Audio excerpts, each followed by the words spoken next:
ọba tó pọ̀ ní ipá àti agbára. A gbé ọ̀gá ọba tó ní ayé ní ọ̀run. Òkè ńlá. Ẹlẹ́rù. Kí ni ojú ẹ̀rí lẹ́yìn Olódùmarè? A gbé ọ̀gá Ọlọ́run wa. Bíbélì bá sọ pé Ọlọ́run dá wa ní ìrí òun. Bẹ́ẹ̀ ni. Ẹ̀yìn ló yẹ kí Mósè rí, kò yẹ kó rí iná. Ayérayé. Bíbélì wa jẹ́ kó yé mi pé iná ṣáájú Olúwa. Yes. Ó sì jó gbogbo ọ̀tá rẹ̀ run. Ó túmọ̀ sí pé iwájú Olúwa iná ni. Bẹ́ẹ̀ ni. Ẹ̀yìn Olódùmarè iná ni. Iná ni Ọlọ́run. Ẹni bá fẹ́ rí Olúwa kọ́kọ́ rí iná. Bẹ́ẹ̀ ni. Ọkàn tó bá gbé wá ló máa mọ irú iná tá a gbà lọlé.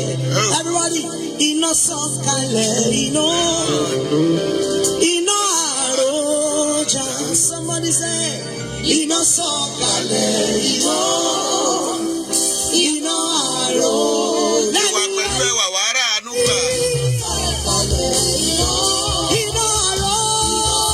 Agbo ọlá wàrà ògo. Iná sọ̀kalẹ̀.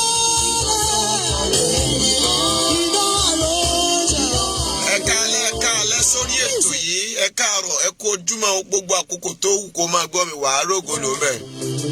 In the life of my daddies, my grandfather. Mo ní gbogbo ibi tó o bá dé láyé ayé rẹ̀ á nítumọ̀. Achiever, God bless. Mo ní lórúkọ Jésù ò ní sọmọ nù. Mommy Aroja, thank you for. Ìbùkún Elédùmarè kó bá ọ gbé kó rògo lù. Gbogbo ọkàn mo kí gbogbo yín o ẹ kú àkókò yìí. Ẹ sì kú orí ọ̀fẹ́ ayérayé Ọlọ́run tó pọ̀ nípa àti agbára. A gbé ọ̀gá gbọpẹ́ wa gba ìyìn wa nítorí tí ẹ ṣeun, nítorí tí àánú yín dúró, ògo yín kò sì yí padà. But the Lord said, àwọn ẹ̀kún àti èpè jàǹkáríwọ̀ tí mo forí kó, iná ló lè ká wọn kúrò lára mi o. Sọ fún Ọlọ́run. Olúwa fi iná ká gbogbo ẹ̀gún ilẹ̀ Yorùbá kúrò lálẹ́ yìí. Iná.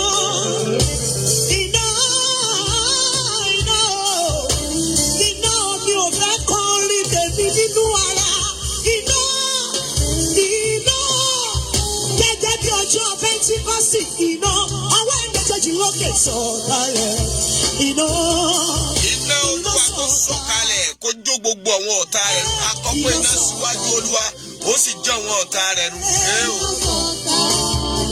Lẹ́ẹ̀kan sí yé iná sọ̀kalẹ̀ iná. Ìmọ̀ ọ̀tá dòfo iná Elédùmarè ti jó dà. Tó bá nílò iná yẹn jẹ́ ń gbóhùn ẹ̀. Rárá ayé kéde. Iná àròjà sọ̀kalẹ̀. Holy Ghost fire. Gbogbo atẹ́gùn tó ń fẹ́ paradà ẹni náà. Jẹ́ kí gbogbo alóore fi èdè tuntun sọ̀rọ̀ iná. Sàtálì Mùbọ́lì Àkàtálì Kàsẹ̀dá. Agbára ẹ̀mí náà sọ̀kalẹ̀. Bí ọjọ́ Pẹ́ntíkọ́sì la ṣe ń sọ̀rọ̀. Kì í ṣe nínú ọgbọ́n ènìyàn tàbí nínú àdàpè. Bùsọ́lá wàrà àánú gbà ó.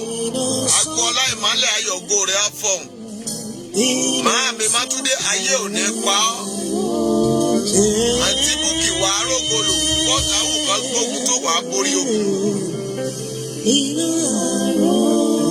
Àdùnnídayọ̀ ayé ò ní pa ọ́. Òde ló ṣì ń ronú. Àdùnníbàdà ògo rẹ̀ á fọ̀.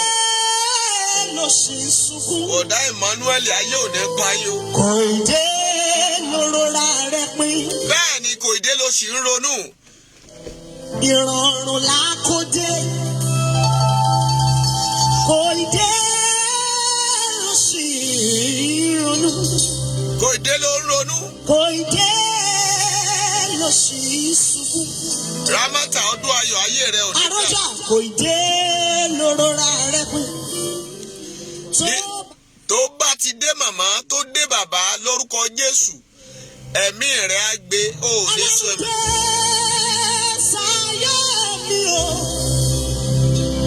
Ọlọ́run dé sáyé mi o.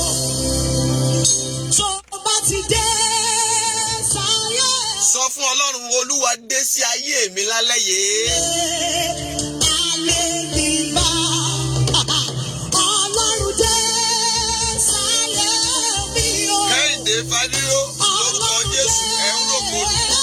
Adé Adémọ́lá Samuel ẹ káàbọ̀ sórí ètò yìí. Mami máa bá mi pín in, dáàdì máa pe ọ̀rọ̀ wà ń bẹ̀. Ọpẹ́ f'Olóore, ẹ dúpẹ́ lọ́wọ́ gbogbo àwọn ọba bẹ̀rẹ̀ lálẹ́ yìí. Somebody say, Ọlọ́run dé sáyé mi o. Bí ọwọ́ ẹ sókè kò sọ.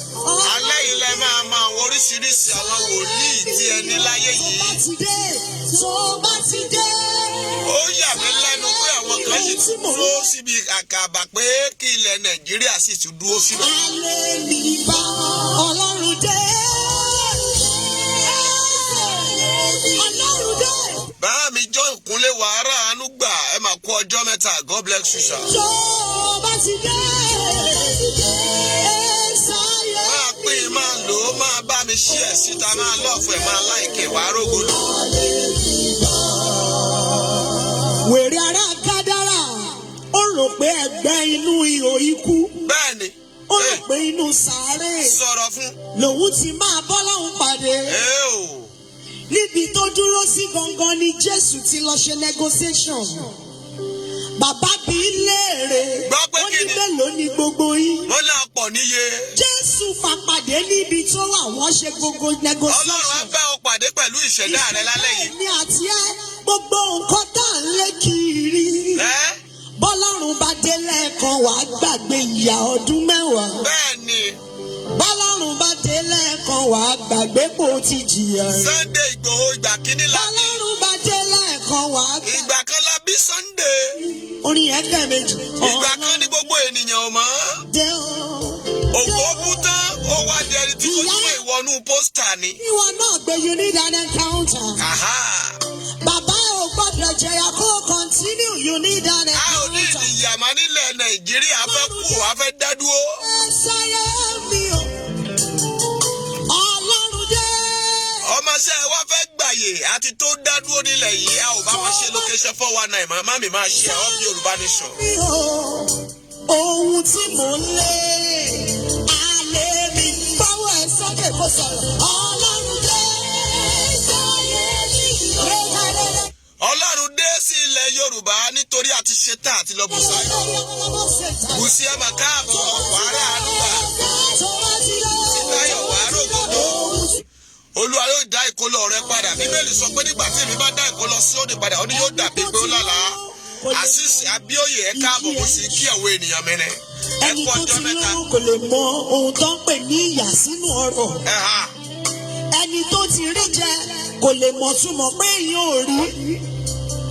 Àmọ́ bọ́lọ́run bá wọnú ayé olóṣì yẹn, ó máa Ẹ̀yà mi Ábúráhámù Adégbóyè ògo rẹ̀ á bú lọ, ayé òní pa náà ògo tó rẹ̀. máa ń sọ àkìtàn dàfín.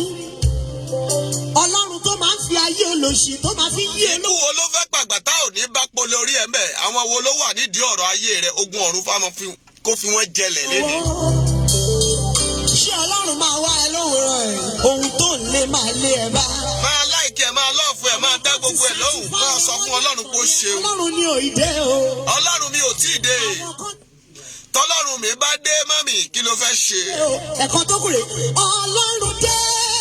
Kábíyèsí. Sáyé mi o. Sọ̀rọ̀ tiẹ̀ bẹ́ẹ̀. Sọ pé Ọlọ́run dé sáyé rẹ báyìí wọ màmá yẹn tó ń gbọ́ mi, máa ṣí ẹ̀, máa ṣí ẹ̀. Àwọn ìjọba ti pa wá tì. Àfi kọ́lọ́run dé sáyé gbogbo wa. Àfi kọ́lọ́run dé sáyé gbogbo wa, ìjọba ti pa wá tì. Nìṣó lẹ̀. Ṣé máníjà ilé iṣẹ́ pure water? Ẹ̀yin tẹ́ need encounter yẹn dà. A destiny agent that will grab your life.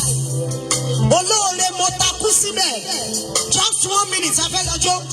Èèmọ̀ bá ti dé sáyé mi. Ohun tí mò ń lé. Alẹ́ mi máa lẹ́bi yádọ̀.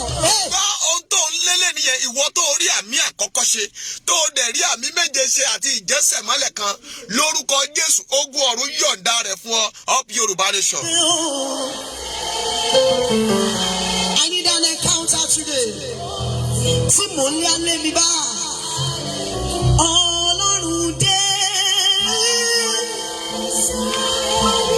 Ọba tó máa ń fi kísà àwéyàn wálé. Abíọ́dún Ìgè wàá rògolo lórúkọ Jésù, gbogbo ibi tó o bá dé láyé wàhálà àrùgbà. Mami máa pín ọ̀rọ̀ náà síta, ọ̀rọ̀ wà lẹ́nu ìyẹ̀pẹ̀ lálẹ́ yìí. Ohun tí mò ń lé o. Ohun tó ń lé yẹn máa lé ẹ bá lórúkọ Jésù, òun ló máa lé ẹ nígbà tó bá ayọ̀ àánú àti ògo rẹ yẹn á máa bọ̀ lẹ́yìn, á máa wà níwájú rẹ. Ó ní ire àti àánú yóò máa tẹ̀lé ọ lẹ́yìn lọ́jọ́ ayé rẹ gbogbo. Ìwọ yóò sì máa gbé ní Olúwa. Dákun má ṣe ilé wòlíì yà, wàá rà àánú gbà.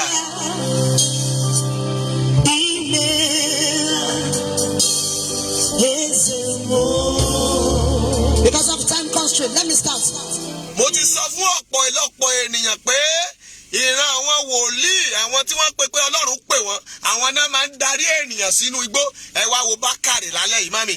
Tọkùnrin tóbìnrin ẹ máa wọlé. Mo ti sọ fún yín pé ní gbogbo ọ̀nà nígbà míì, ní tí wọ́n ń dáwọ́lé ó máa ń lágbára púpọ̀. Ọ̀nìkanlá ò lè ṣígbà fún, ta ò lè bínú sí, ta ò lè dalẹ̀ òwe. Bó ti wọn lọ́hùn ló ń ṣọlá, tó ń pín ògo fún gbogbo ènìyàn. Àròjà ó ṣe Fáráò láyàlé, òun náà ló tún rán Mósè kó lọ bá. Tí wòlíì bá fẹ́ parun, ọ̀run á máa ṣe láyàlé, á máa wí tí ò yẹ. Wò ó lórúkọ Jésù, ò ní sọnù. Ẹni tó bá ní Sunday Igboho ò ní lọ, ilẹ̀ alanu gbèmí sọ̀rọ̀ sókè. Àbúrò ló máa ṣe ọ̀gá ẹ̀ mọ́. Jẹ́fta ọmọ àlè, ó tún mú padà wá tolú ọmọ. Ta tó dé tẹrẹ lọ́jọ́ ìdájọ́, ọjọ́ àánú ni kò fọ̀rọ̀ tèmi sí. Ta ló lè wojú Ọlọ́run lọ́jọ́ ìdájọ́? Sunday kì í ṣọmọ ta, Sunday kì í ṣe jàgídíjàgan. Mọ́mì, gbogbo ayé ló dìde fún, mo gbàdúrà gbogbo ayé dìde sí ògo rẹ̀, wàá rà àánú lò. Èmi yóò ṣàánú fún, èmi yóò ṣàánú fún, ẹni tẹ́mi yóò ṣàánú, èmi yóò ṣàánú fún. Òjó John wàá rògo lò fi sáyọ̀, ògo rẹ̀ á bú jáde. Stella Òjó ò ní sọnù. Ọmọ ọba adé ìlú awọ́kọ̀. Wọ́n ní wọ́n iṣẹ́ máa kàn àánú Ọlọ́run ni. Iṣẹ́ máa kàn àánú Ọlọ́run ni. Listen. Mo ní lọ́jọ́ kan la bí Sunday Igboho, mọ́mì. Báwo ló ṣe di mímọ̀ fún gbogbo ayé tí gbogbo ayé dẹ̀ ń pariwo ẹ̀? Ògo tí ọmọ rẹ ò ní wọmi. Ogun ọ̀run á dìde fún ìrànlọ́wọ́. Gbogbo ẹni tó dìde fún ìrànlọ́wọ́ Sunday lórúkọ Jésù, ẹ ò ní fọwọ́ gbọ́mọgbè gbàdúrà. Má tanra wa, Ọlọ́run ò pín déédéé o. Àwọn kọ̀ọ̀kan lé wọn gbẹ́bẹ̀ èèyàn kan sún abẹ́ bíríìjì báyìí. Ọlọ́run ò pín déédéé o. Mo ní ọ̀rọ̀ tó máa dé bá ọtọ́ba àti ìjòyè máa dìde, tí aláàánú máa dìde ní orígun mẹ́rin àgbáyé lórúkọ Jésù, lọ́la ayé já. Lọ́rùn mi, àmọ́ ò pín déédéé o. Àwọn kan ń gbénú igbó, àwọn kan ń gbénú ilé, tàlẹ́ni tó lè mọ lọ́rùn sí. Ẹ yé bínú ògo, gbogbo ẹni tẹ́ ń bínú ògo ẹ sọ̀kalẹ̀ ń bẹ̀, àkókò ti lọ. Tàlẹ́ni tó lè mọ lọ́rùn gan. Samuel rẹ̀lẹ̀ Jésè. Ọmọ Táyọ̀ wàá rà àánú gbà, ògo rẹ̀ á fọ̀ wò ó. Samuel lọlé Jésè gbọ́ díẹ̀ sí. Ọbí ló kọ́kọ́ jáde, tẹ̀wàtẹ̀wà, ti gíga. Samuel rò pé àti rọ́bà o, bàbá mi jẹ́ kó yé wípé kò kọ́. Máa wojú ẹ̀, máa wo gíga ẹ̀. Kò kọ́. Èèyàn wo. Àwọn kan pera wọn ní nǹkan, àwa ní gbogbo ilẹ̀ Yorùbá, àwa ní báyìí. Àwọn ọba tó kọ́kọ́ jáde nìyẹn, wọ́n dàbí Sọ́ọ̀lù ṣùgbọ́n a ò mọ̀ wọ́n. Olórí ọdẹ yìí ká, òníra àdúgbò. Èèyàn lè fáyìn, ó máa ra àdúgbò. Akùnmẹ̀ríkè, aṣèrò ojú. Àwọn kan ti ẹ̀gbọ́n yìnbó tán lọ gbogbo skul ayérayé, táwọn bá rà àánú gbà òfo ni. Àwọn brothers máa fọ lẹ́nu. Òníra àdúgbò. Eléyìí bá fọ tán ìmí àtúntún fún. Òníra àdúgbò. Àwọn di àfọ́kálé àfọ́kákọ enterprises. Èèyàn kan wá kọlà. Ó máa rà àdúgbò. Tẹ̀sígbọ́ èèyàn kan wá kọlà, àwọn ará àánú gbà gbé sókè. Tí mo ní lẹ́fù. Àánú tó sọnù láyé wọn. Dáfídì òun ló lọ rí é. Orí ògo rẹ̀ tó ń bẹ nínú igbó. Orí ògo ń sọ́jú orí ẹ̀. Sọ́rí bẹ́ẹ̀ ìmọ̀ ọlọ́run tí. Eléyìí bá fọ́ bá ìní àtúntún fún. Onírà àdúgbò. Àwọn di àfọ́kálé àfọ́kákọ enterprises. Èèyàn kan á wá kọlà. Ó máa rà àdúgbò.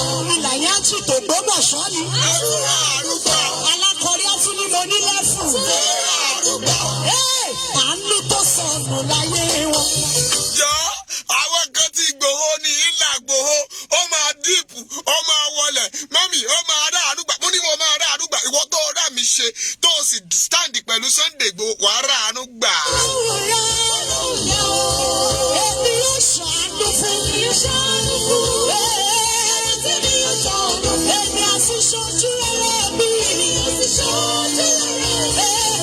ẹni tí máa ṣojú rere àìṣe máa kọ́ àánú Ọlọ́run.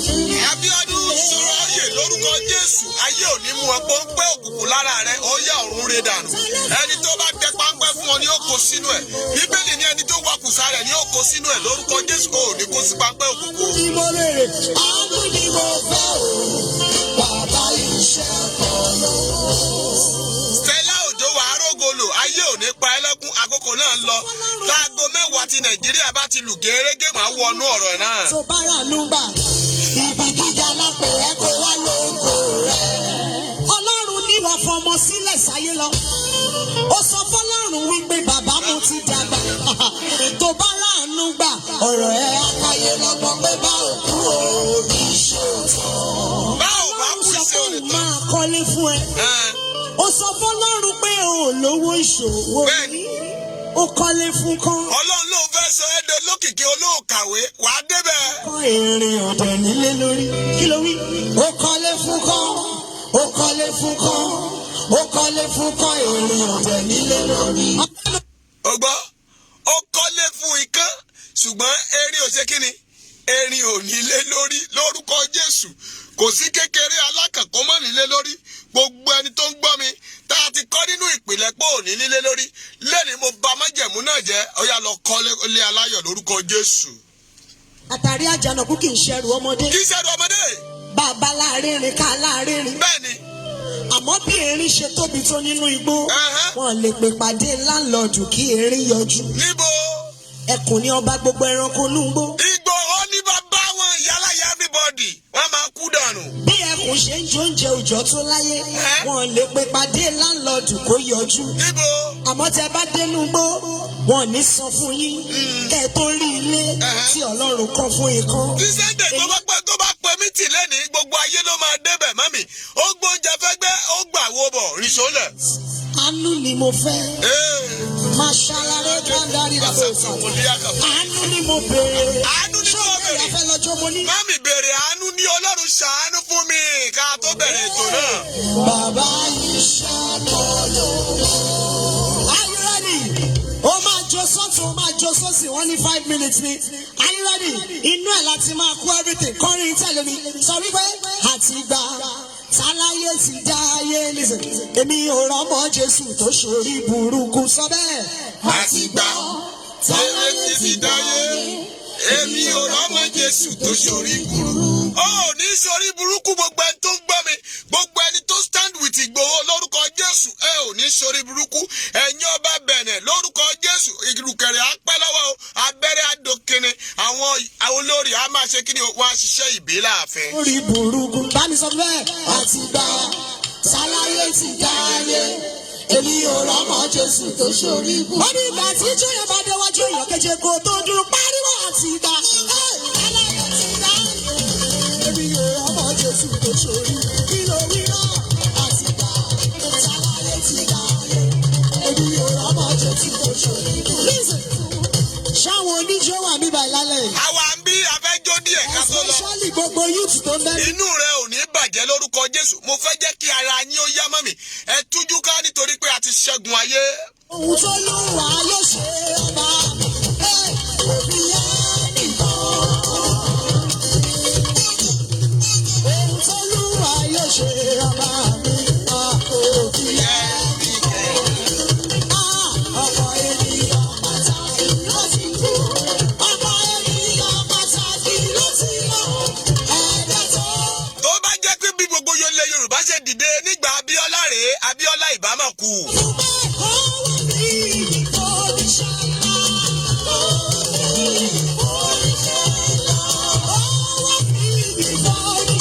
Tó bá jẹ́ bí gbogbo ọmọ Yorùbá ṣe dìde lákòókò náà rèé, wọ́n bá má rí bàbá Awólọ́wọ̀ ṣe léṣe, wọ́n bá má rí gbé sẹ́wọ̀n.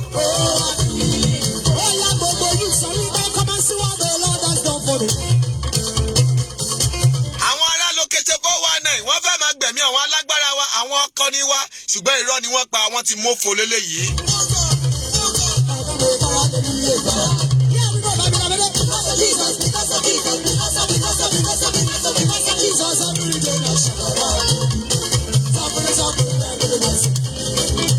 Yorùbá náà ni mami no going back a ò lè sá fún ẹnikẹ́ni àwa dúró tán ni a ò fẹnu ṣe gbọ́ mo sọ fún ọmọ ní wọn kì í fẹnu fún màálùú nìṣó ńlẹ̀ torí pé ìrìn àjò ẹ̀dá láyé ọlọ́run ṣe kí ni o ọlọ́run ti mọ̀ ọ́. sẹ́yìn ọ̀kan sọ fún bẹ́ẹ̀ ìjọ ni máa jẹ̀mú èmi mà ẹ̀ṣọ́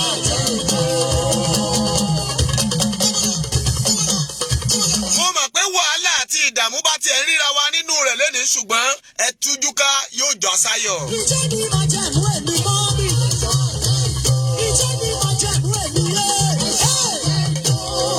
tó bá mọ̀ pé encounter yẹn ìwọ ti rí má dúró sójú kan ṣáà máa sán kiri anybody bó bá ṣe wẹ̀ bó bá ṣe mọ̀ gbogbo yẹn máa rìn bíi Psalm 19 bẹ́ẹ̀ náà ni o máa sọ fún anybody tó bá pàdé lọ́nà kí ó yẹ pé bá mi lókè mo ti wà lókè. bá mi lókè mo ti wà lókè. bá mi lókè mo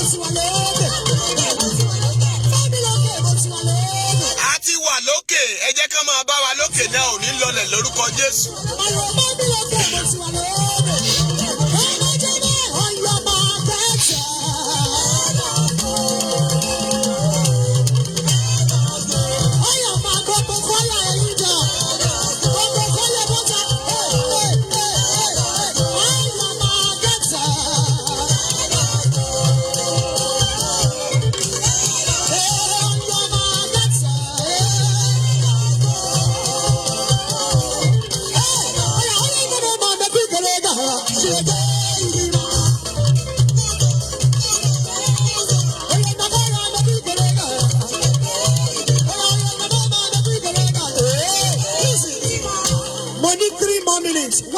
méje kó o bá mi ṣe léyìí fojú ẹ kò yẹ kí n ti jẹ̀ṣà wá o kí n má ṣe rere. kò yẹ kí n ti jẹ̀ṣà wá o kí n má ṣe rere. gbọ́ mi kò yẹ kó o tìlú kan wá bóyá o tọ̀yọ́ wá bóyá o tìbàdàn wá bóyá o tọ̀ṣun wá bóyá o tìpínlẹ̀ èkó wá bóyá o tìpínlẹ̀ ògùn wá bóyá o tìpínlẹ̀ oǹdó wá kó o má ṣe rere. Lórúkọ Jésù mo wí sáyé rẹ gbogbo ìlú tó wù kó o ti wá lórúkọ Jésù wàá ṣe rere bàmá yẹn ò ṣàmì mo lóò máa ṣe rere ẹ̀ka alẹ́ lẹ́ẹ̀kan sí ẹ sì kú ọjọ́ mẹ́ta ṣé àlàáfíà la bá gbogbo ènìyàn gẹ́gẹ́ bí èmi sì wà ní àyín lórúkọ Jésù àlàáfíà Ọlọ́run kó bá yín gbé o ẹ ní tẹnu gbó bí ọwọ̀ ẹ ní lùdànù bí ìbọn ẹ ní fọhùn bí àrá tí kò mọ ohun kankan wá ohun lásán la gbọ́ lẹ́nu ẹ̀ lórúkọ Jésù ẹ ó sì ra àánú gbà ẹ máa bá mi pín ẹ máa lọ́ọ̀fù rẹ ẹ máa láìkí rẹ̀ torí pé ọmọ ọba Bíọ́dún ti dé o ẹyẹ méjì ò ní jàṣà àwa náà tún ni èmi ni lénìí èmi ni lọ́la òkè òkè òkè báyìí lẹyẹ ń fọhùn bẹ́ẹ̀ ni ẹni bá ní má wá òun lèmi ò ní dé bá nítorí pé ẹni tó bá ní má kọjá wọ́n ní ijọ́ téjò bá ṣẹ́gbùrú ọ̀nà ọjọ́ náà ní kan lẹ́yìn ẹni tó ní tí náà bá jógi jógbẹ́ afọ̀nà lẹ́ni ẹ jẹ́ káwọn òkùnkùn ó fi wálẹ̀ káráyè ṣe tiwa torí pé Bíbélì sọ wípé ó ní ìmọ́lẹ̀ náà mọ́lẹ̀ tó tí òkùnkùn ò lè borí ẹ̀ gbogbo ẹnikẹ́ni tó ń gbọ́ mi lórúkọ Jésù òkùnkùn ò ní borí tèmi tìrẹ gbogbo àwọn tó wà nítòsí mi òkùnkùn ò ní borí yín o ẹ ra àánú gbà ẹ ṣeun púpọ̀ ẹ̀yin tẹ́ ẹ dẹ̀ ń pè wá tẹ́ ń kí wa ẹ ṣeun o lórúkọ Jésù ẹ ò ní rí ogun wàhálà tí gbogbo ayé ò ní rọ́wọ́ ká lórúkọ Jésù kó o tó bojú ẹ̀yìn aláàánú á dìde lọ́wọ́ ọ̀tún rẹ aláàánú dìde lọ́wọ́ òsì rẹ aláàánú dìde níwájú rẹ aláàánú dìde ire àti àánú kó máa bá yín lọ gbogbo àwọn tí ò lówó tí wọn ò tiẹ̀ ní kankan mami wọ́n ń fàdúrà mo fẹ́ sọ kó o mọ̀ pé kì í ṣowó la fi ń jagun bẹ́ẹ̀ ni Ọlọ́run mi kì í sì fọ́pọ̀ ènìyàn jagun ṣùgbọ́n àdúrà rẹ la nílò lórúkọ Jésù àdúrà ò ní ṣe tiẹ̀ tì yéè màmá yẹn ò dáhùn mo ní àdúrà ò ní ṣe tiẹ̀ tì gbogbo ibi tó o bá dé láyé wàá rọ́nà àbáyọ ògo rẹ̀ á fọhùn Jésù náà agbára wa lẹ́ẹ̀kan sí mo dúpẹ́ lórí àwọn màmá mo dúpẹ́ lórí àwọn bàbá mo dúpẹ́ lórí àwọn agbẹjọ́rò gbogbo mo dúpẹ́ lọ́wọ́ àwọn tí wọ́n ò sùn tí wọ́n ò wo tí wọ́n ń fojoojúmọ́ gbàdúrà yóò já síbì kan.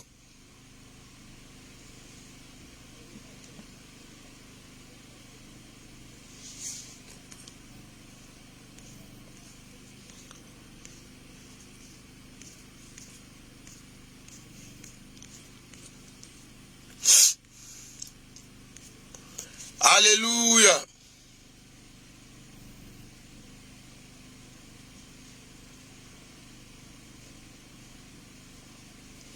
bẹ́ẹ̀ ni ṣùgbọ́n ọlọ́run jù wọ́n lọ ẹgbọ́n ọlọ́run ju ẹ̀dá lọ.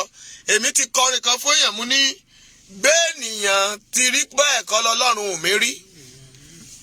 ó gbọ́ bí mo ṣe sọ mo ní bí ènìyàn ṣe rí bẹ́ẹ̀ bí ọlọ́run ṣe rí bẹ́ẹ̀ lọ́lọ́run mi rí kọ́ lórí. bí ènìyàn kọ́ lọ́lọ́run mi rí o. ọ̀tá ló máa gbìmọ̀ pọ̀ ọ̀tá ló máa ro tiẹ̀ ṣùgbọ́n ọlọ́run ṣe kí ni o. ọlọ́run á máa ṣe kí ni o.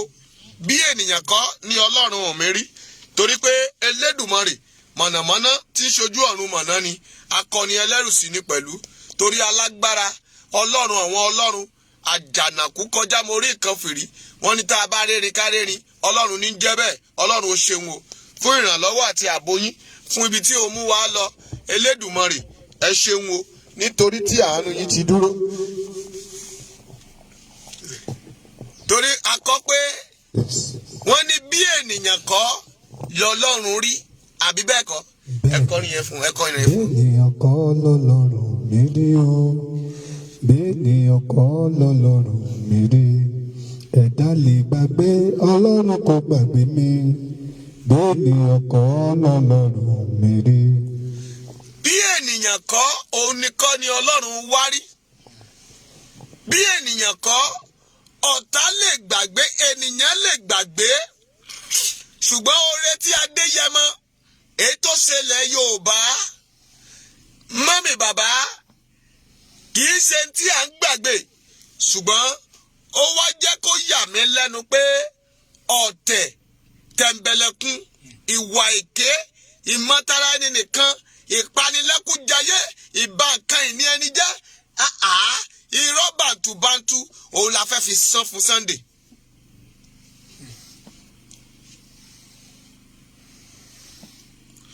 ṣùgbọ́n mo fẹ́ jẹ́ kẹ́ ẹ mọ̀ wípé ẹni ọlọ́run ò pa kò sẹ́dá kan tó lè pa. ojú tì yín o ẹ̀yin tẹ́ ẹ wọlé Sunday ẹ̀yin tẹ́ ẹ pa wá lọ́mọ kò tí ì tán síbẹ̀ ẹ gbọ́ dáadáa ọlọ́run mi wà lójú iṣẹ́ àyàfi tí ò bá sọ ọlọ́run láyé má lókù òun lọ́lọ́run ò ní dìde. èmi sọ fún yín mo ní tó bá kù ènìyàn kan nílẹ̀ Yorùbá yìí gbogbo àgbáyé á dìde wọ́n á jà fún wa ilẹ̀ Yorùbá sì lọ. ṣùgbọ́n àwọn wo ni wọ́n ń lò láti máa tọwọ́ bọ̀wọ́ lápolo?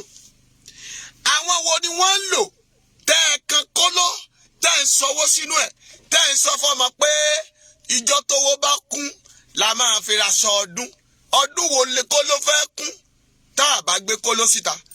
ẹ̀yin lẹ fi kóló tẹ́ ẹ gbé kóló oníkọ́kọ́rọ́ kalẹ̀ tẹ́ ẹ ṣe lẹ́wù irin sínú rẹ̀ kò ṣeé fọ́ kò ṣeé là kò ṣeé já adẹ̀ ń sanwó nú ẹ̀ lójoojúmọ́ bẹ́ẹ̀ lọ̀rọ̀ kólókéṣẹ́ 419 rí. kóló onírin ni èyí tẹ́ ẹ fi rin jó tí wẹ́dà jó tí ò ṣeé já fọ́mọ a máa gbé kiri owó ò ṣeé yọnú ẹ̀ a máa mí wò a máa ríre ìyẹn ni pé à ń fetí gbọ́re à ń fojú ríre ṣùgbọ́n kò tó wa lẹ́nu. ẹni tó fẹ́ fún lóúnjẹ tó fàgádágodo sí lẹ́nu mọ́mì tó fẹ́ fi gbà pàkọ́ wọlé ni. ìgbà wo láti ṣe new Nigeria? ìgbà wo láti sọ̀rọ̀ restructuring? ìgbà wo láti ń bá a bọ̀? kán tó bí mi kán tó bí bàbá wa lọ̀rọ̀ ọ̀dàlẹ̀ ti wà a ò mà rí solution sí i. kán tó bí mi kán tó bí bàbá wa lọ̀rọ̀ ọ̀dàlẹ̀ ti wà ayé ò mà rí solution sí i. ẹ jáwọ́ lápọ̀n tí ó yọ ẹ lọ gbómi lákaná ọ̀rọ̀ Sunday ló gbòde. ẹ jáwọ́ lápọ̀n tí ó yọ kí ló dé tó jẹ́ àwọn pásítọ̀ tó lóókọ ẹjọ́ sọ́lọ́hún pé méjì ni. ìbéèrè mi rèé o ok àwa bí 1000 láti wà mí báyìí lálẹ́ torí pé péjì tèmi tó bá ti ń 100 ó ti gbé 1000 nìyẹn. Sórí àwa 1000 láwa ń bí ẹjọ́ ọlọ́run mélòó ní ń bẹ? Ọlọ́run mélòó ló wà? Ìyá Sílò lórúkọ Jésù ìpè yín ò ní di rádaràda. Ẹ ò rógo lò gbogbo ibi tẹ́ ẹ bá dé láyé ògo yín á fọhùn. Ó ní wáì káàbù sáìtà múdíàdà límù sáìtà ni mo fi gbé òkun kalẹ̀. Ayé kò sì rídìí rẹ̀. Wáì káàbù kù Musa aliaga la fi gbé òkun kalẹ̀. A sì fi áńgẹ́lì ńlá kan ṣàkóso omi láyé àti lọ́run. Lórúkọ Jésù kó wá gbé ire pàdé yín lẹ́ni aláàánú kó dìde síṣẹ́ ìránṣẹ́ yín. Bẹ́ẹ̀ lẹ̀mí máa wí ẹ káàbọ̀ mọ̀. Fúnmiláyọ̀ Ilésànmí wàá rògo lò mo rí ẹ ń bẹ̀. Àánú Ọlọ́run á fọhùn sáyé rẹ̀. God bless you. You welcome. Stella Ojo wàrà àánú gbà. Gbọ́ Ọlọ́run mélòó ló wà? Some people said Ọlọ́run ọba, Ọlọ́run bàbá, Ọlọ́run ọmọ, Ọlọ́run ẹ̀mí mímọ́, Ọlọ́run kan sì lẹ́ ń pè. Jídé Ọmọ́táyọ̀ mo rí ẹ o. God bless you. Ọlọ́run bàbá, Ọlọ́run ọmọ, Ọlọ́run ẹ̀mí mímọ́, ibì kan náà lẹ ṣe wà. Ọlọ́run náà ni gbogbo. Ṣùgbọ́n ta lẹ̀ dá ayé? Ta ló lùpẹ̀ ayé? Ta ló rán ayé àti ọ̀run? Mànàmáná tí ṣojú ọ̀run màná. Akọni ẹlẹ́rù. Àṣà tí sán tí gbọ́ ti jù ú mì tìtì. Yé Ẹlẹ́dùmarè ni. Ó ní iná síwájú mi.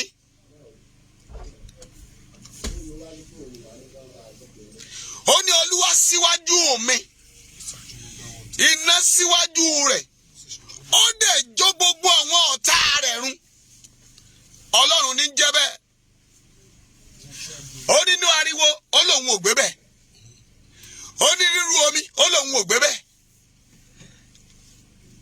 Àwa béèrè lọ́wọ́ Ọlọ́run pé díẹ̀ dúró ibo ló ń gbé náà Mósè ní ibo ló ń gbé. Ó ní wo máa gbọ́ mò ń bọ̀ Mósè tún tẹ́tí sí nǹkan mìíràn. Ṣùgbọ́n nígbà tí bàbá mi dé ṣé ìwọ mọ̀ gbà náà. Ó ní nínú ìdákẹ́rọ́rọ́ ni Ọlọ́run mi wà. Ó ló fi sọ wípé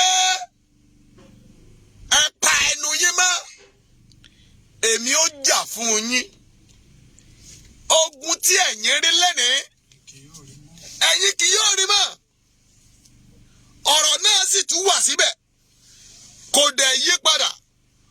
Ó wà látètè kọ́ṣe bẹ́ẹ̀ ló sì máa rí títí ayé àìnípẹ̀kun. Saheed Akinwara ànúgbà o mo kí yín o. Asis wàárògolo mo kí yín bẹ̀. Gbogbo ẹ̀yin tẹ́ lókótónú ògo yín á fọhùn o. Ẹ̀yin tẹ́ fọmọ ènìyàn ṣe látòrí Alhaji wa Chief Imam gbogbo ilẹ̀ Yorùbá ògo yín á fọhùn àtàwọn jàǹkànjàǹkàn tí mi fẹ́ dárúkọ lórúkọ Jésù ẹ ò ní sọnù lórúkọ Jésù. Àwọn ọba wa náà táwọn kan tó tún kọ lẹ́tà lọ ẹ ṣeun púpọ̀ mo kí yín o nípasẹ̀ Jésù Kristi ẹ ò ní mọ̀fọ̀.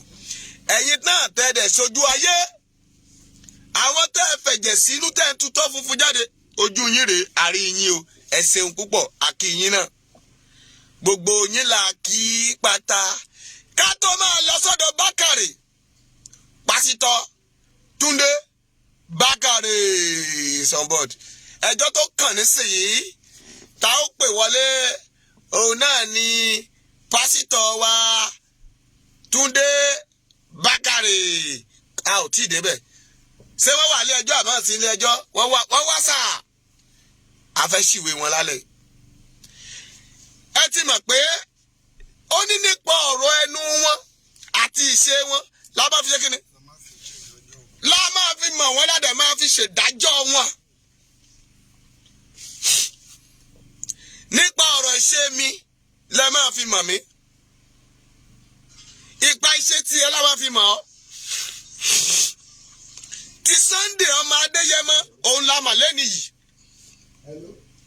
mo gbàdúrà lórúkọ Jésù Ọlọ́run kó wà pẹ̀lú Lady K àtàwọn èèyàn tó kù rẹ̀ ń bẹ̀ nípa ìṣe tí wọ́n la fi mọ̀ wọ́n lé nìyẹn. Kí ni ìpàṣẹ tiwọ náà? À ń lọ sọ́dọ̀ Bákàrè. Ṣùgbọ́n kí n tó débẹ̀, gbọ́ mi, mo ní kó ká tó débẹ̀. Kí ló wí? Ó ti gbọ́. Ká tó débẹ̀.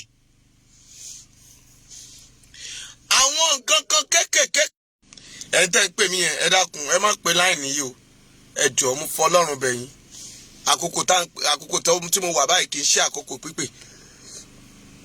Ẹ jọ̀ọ́. Àánú Ọlọ́run bá ẹnikẹ́ni gbé.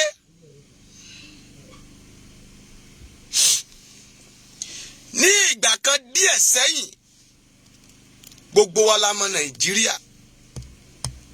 Ṣùgbọ́n ìbéèrè ni mò ń béèrè lọ́wọ́ ti ilé tàlejò.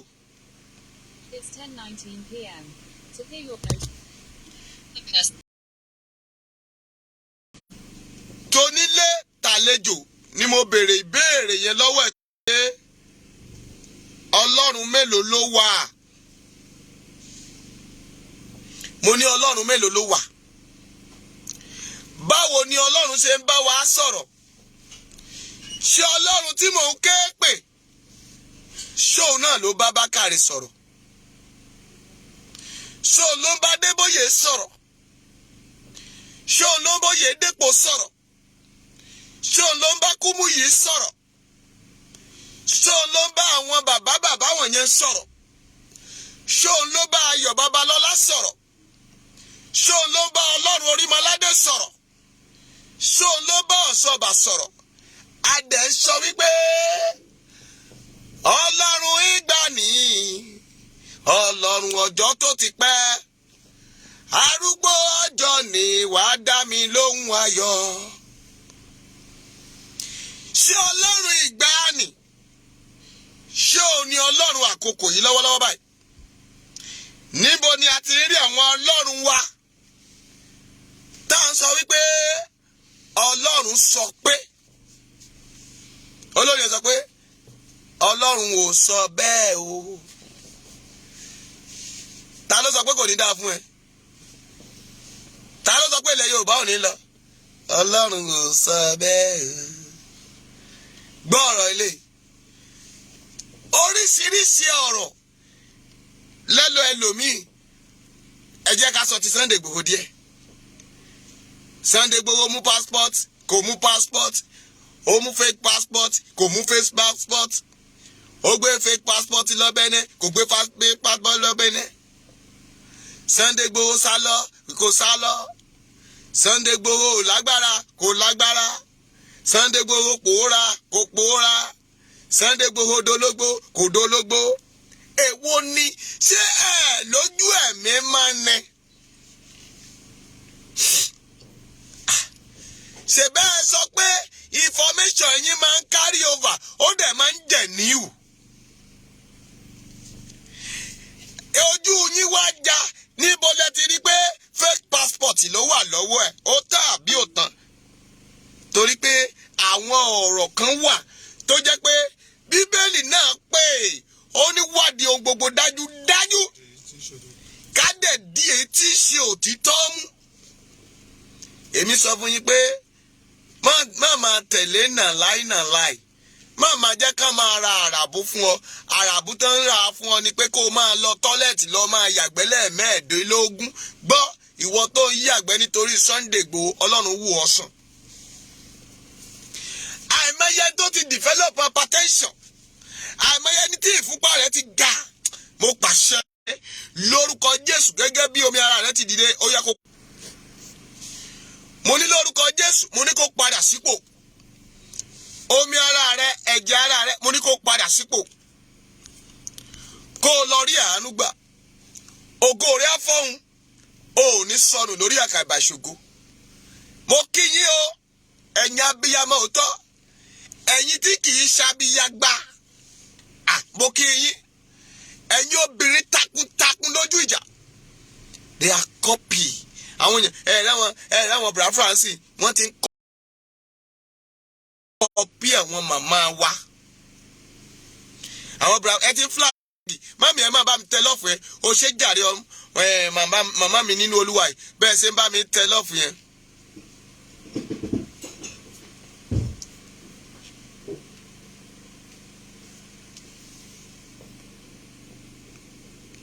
má bá mi tẹ.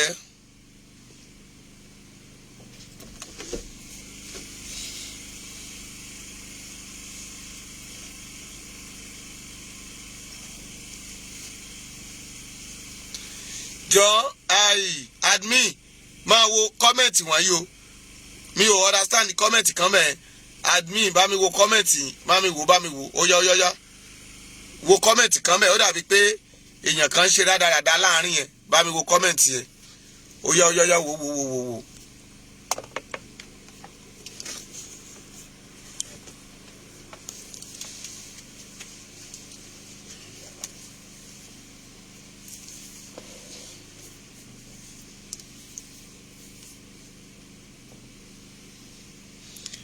ṣe rí àwọn nǹkan míì wà tó jẹ́ pé tá a bá ń gbọ́ lẹ́nu èèyàn òun ló jẹ́ ká mọ ibi tí Adéfarati ẹ dákun ẹ jọ̀ọ́ ẹ má kàn wá lójú tẹ́ ẹ bá lè dúró ẹ padà ta yín tó bá takòkò tá a fẹ́ sọ̀rọ̀ à sọ̀rọ̀ bẹ́ẹ̀ mi Ọlọ́run bá ṣe ń darí wa la ṣe ń sọ tiwa ń bí. God bless you. O ní kú sọ́nà bí èéfín o. Bá mi wo àwọn kọ́mẹ̀ntì kan bẹ̀ yẹn lálẹ́ yìí mo fẹ́ ṣòro bí agbọ́n ni. Èyí tó bá ti kọ́mẹ̀ntì rádaràdá bẹ̀ a máa fẹ̀gún lé lórí ni torí pé ọ̀rọ̀ wọn ẹ̀gún ló gbà. Wọ́n ní ojú gbọ̀rọ̀ òjé gbọmọ lọ́wọ́ òkùrọ̀ èyí tó bá ti ṣe rádaràdá kí rádaràdá ó ṣe báyìí ni. Ṣé wọ́n lè pa ẹ̀gbẹ́ ẹ kó jẹ́ ẹ̀gbẹ́ àbí àbúrò ẹ òun ni àdògán ká fọ́gi mọ́ lórí kó kú kẹ́jẹ rẹ̀ wẹ̀lẹ̀ kò ṣé wàá ti wà happy báyìí ẹ̀yin oníradàradà.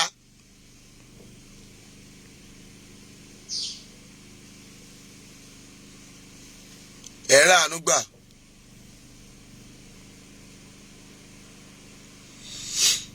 ẹ tẹ́tí ẹ ṣáàmù ohun Bákàrè. Somebody say Nigeria for Nigeria movement. I'm letting you know it's about to start. I'm going to champion it. It's going to go like wildfire across this nation. Nigeria for Nigerians. You'll be bigger than Save Nigeria Group. You have never seen anything like it before. It's a movement propelled by God. Nigeria for Nigerians to deliver us from the hands of oppressors. In the mighty name of Jesus. This is a fight to finish. I'm not going to die for this country. I'm going to live for it. Nigeria will prosper in my lifetime. Nigeria will... ṣé Nàìjíríà ṣe ń proper láyé ẹ̀? Nàìjíríà kò ń wò ní kú sí Nàìjíríà. Ẹ dákun, ibo ni Bákàrè ó wá kú sí o? Ẹ dáhùn lóhùn àǹtí mi Ọlá ẹ mà káàbọ̀ lẹ́ oyè wàdà igbó God bless you mọ̀. Ibo lòun fẹ́ kú sí? Ẹ dáhùn. Bàdà ìgbójọyè mo rí ẹ ń bẹ̀ àwọn ọmọ kẹ. Ibo ló fẹ́ kú sí? Ẹ dáhùn. Ibo ló fẹ́ kú sí? Nigeria for Nigeria. You bigger than kíni? Àwọn tán sọ pé Nàìjíríà ṣe kíní kan. Ibi tá a lọ àùtí ìdébẹ̀ àṣẹmẹyẹ bọ̀ lápò ni. Tẹ̀síwájú. Somebody say Nigeria for Nigeria movement. I'm letting you know it's about to start. I'm going to champion it. It's going to go like wildfire across this nation. Nigeria for Nigerians. You'll be bigger than Save Nigeria Group. You have never seen anything like it before. It's a movement propelled by God. Nigeria for Nigerians to deliver us from the hands of oppressors. In the mighty name of Jesus. This is a fight to finish. I'm not going to die for this country. I'm going to live for it. Nigeria will prosper in my lifetime. Nigeria will be saved. Nigeria will be changed. Nigeria will become great. Ẹ dákun ẹ má tí ì pè mí o. Ẹ̀yin ọlọ́wọ́ ké ẹ má pè mí lákòókò yìí. Mo ń ṣètò lọ́wọ́ o. Ẹ dákun. Ṣé ń gbọ́ ohun tí bọ̀dá Bákàrè ń wí? àti mi ní tẹ́kìtì sí o mo ti gbọ́jọ yé ṣé ẹgbọ́n tí bọ̀dá Bákàrẹ̀ ń wí ṣé ẹgbọ́n tí ń wí ṣé ẹgbọ́n tí ń wí ṣé bí mo sọ fún yín pé ojú ayé ló ṣe ó sọ pé ńgbà tó ń rákò ìyá òun ò fi ń lẹ̀ abẹ́ ti gbàgbé ọ̀rọ̀ náà abẹ́ ti gbàgbé ọ̀rọ̀ náà àṣẹ ń tàn wá ni ok sọlọ́run ìbéèrè tí mo béèrè rèé o pé ọlọ́run mélòó ní ń bẹ gan-an ok let's move on mi ti ṣe tá àti sọ̀rọ̀ kí tó wá sọ pé ọlọ́run tó pè mí tó pè ọ́ ẹ jọ̀ọ́ báwo lọ́lọ́run ṣe ń bá wa sọ̀rọ̀ tẹ̀síwájú dádì. Oh, the people said to your tent, oh, he's going to die for this country. I'm going to live for it. Nigeria will prosper in my lifetime. Nigeria will be saved. Nigeria will be changed. Nigeria will become great. It is the wicked that the land will vomit. In the name of Jesus. Somebody say, wow. The people said, to your tent, O Israel. We have no portion in the house of Jesse anymore. Sovereignty is not in your hand. You are commander-in-chief of nothing except the people put you there. The highest office in the land is the office of the citizen and the office of the president. Nigerians are going to write. They are going to demand for their right. Nigeria for Nigeria movement in the name of Jesus. And I dare you to try to stretch your hand against me like you have done to others. Then you will know whether God sent me. Jonathan, ibi tá a lọ rèé o. Gbogbo ẹ tó bá nawọ́ sí bàbá wa nú Olúwa, Ọlọ́run pè wọ́n o.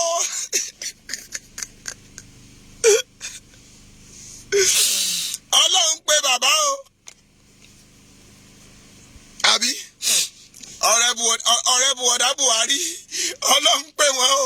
Ó ní ẹgbẹ́ bá nawọ́ sóun. Ọlọ́run lo bàbá gan o. Ẹ má nawọ́ sí o. Ẹni ò bá dín náà nú ẹ má nawọ́ sí o. Yéé! Ọ̀rọ̀ yẹn lágbára púpọ̀ mò ń bọ̀ mbẹ̀. Ó yá, màá tún gbé síwájú. Mo wà tó fẹ́ tún kẹ́kẹ́ gbọ́ díẹ̀ sí. Ìrìjọ́lẹ̀, dáàdì, ẹ má padà sẹ́yìn. The time to save this country has come. The government can't save us. The military can't save us. The Senate, Nigerians must rise and demand for what is rightfully theirs. In Jesus' mighty name. Get out of my way. Get out of my way. Get out of my way. This is the final one. Get out of my way. This is the final warning. I love you. I served you. I respected you. I did everything to make it work for you. But you turned against me, and God has turned against you. Get out of my way. Time has come for truth to be spoken. Do you understand me? I'm not holding dialogue with anybody anymore. I will not come to you. You will come to me because it is war. Look, when it comes to time, when the time comes for God says, God speak, I don't fear no jack. I don't fear no jack. I respect people. And I wait for God's bidding. I remember in the bedroom of the president, when I told him, I've come to tell you, you'll be president, and this is the way it will take place, and to walk, I will excuse myself completely to give room to others, but right in my lifetime, this next time around, you are going to be, we were only two in the room. He said, no, I've stood publicly that I would never offer myself. I said, we are canceling it. How are you going to do it? And I laid the thing on the table and we set it in motion. I moved the motion for the matter at Eagle Square and you became president. Now my mouth is smelling. Your mouth is smelly before now. Hey, man, daddy. Samuel that anointed Saul, that God sent to go anoint somebody else. Do you understand me? Nigeria for Nigeria movement begins from now. God is stirring up the spirit of Nigerians in the name of Jesus. Enough of this nonsense. Do you understand me? You will know that when God sends a man, he does not fear anybody. If you don't know what I know, you can't do what I'm doing. I'm not a social critic. Òyìnbó social critic. I must get command. I must be told what to say. You talk what you like. You get 5 minutes applause. That's the end and nothing changes. You will see that Nigeria will change. Hey. We are going to sit on the table of brotherhood and negotiate from the position of strength, not of weakness. In telling you of being new Nigeria, and I have a part to play in it. That new Nigeria is about to come into manifestation. These men that you said they are lethargic, these men that you said they are laid back, they are going to rise up with a kind of force you've never seen before. They are going to demand for their rights. It's called Nigeria for Nigeria movement. Do you understand me? The Nigerians for Nigeria. Britain is not going to fix this country. America will not fix this country. You are going to rise up. You are going to be stirred up by God. The flame and the fire of the Holy Ghost will be upon you. And when you enter Jerusalem, the elders will be trembling and saying, "Come down peaceably." Because before tonight.